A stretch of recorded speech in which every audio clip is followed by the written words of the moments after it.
காவிரி நடுவர் மன்ற தீர்ப்பை அரசிதழில் வெளியிடுவது தொடர்பாக தமிழக கர்நாடக முதல்வர்களை பிரதமர் மன்மோகன் சிங் அழைத்து பேசி சுமூக தீர்வு ஏற்படுத்த வேண்டும் என்று பாரதிய ஜனதா தலைவர் ராஜ்நாத் சிங் கூறியுள்ளார்.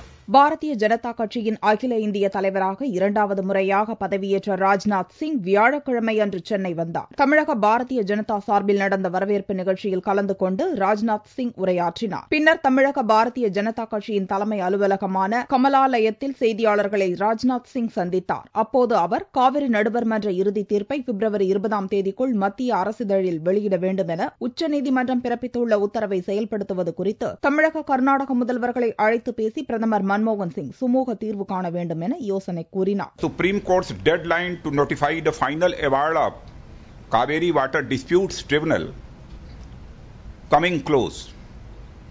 Last date is the 20th of February. It is the duty of the centre to handle this sensitive issue by striking a consensus. I appeal the Prime Minister.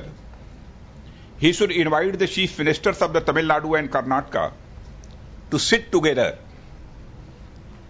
and build a consensus before the tribunal notifies the final award. Bharatiya Janata கட்சியும் RSS இயக்கமும் இந்து பயங்கரவாதத்திற்கு மறைமுக பயிற்சி அளிப்பதாக உள்துறை அமைச்சர் சுஷில் குமார் ஷிண்டே பேசியதை அவர் உடனடியாக வாபஸ் பெற வேண்டும் என்றும், இல்லாவிட்டால் பார்லிமென்டில் இப்பிரச்சினையை தீவிரமாக எழுப்ப உள்ளதாகவும் ராஜ்நாத் சிங் கூறினார்.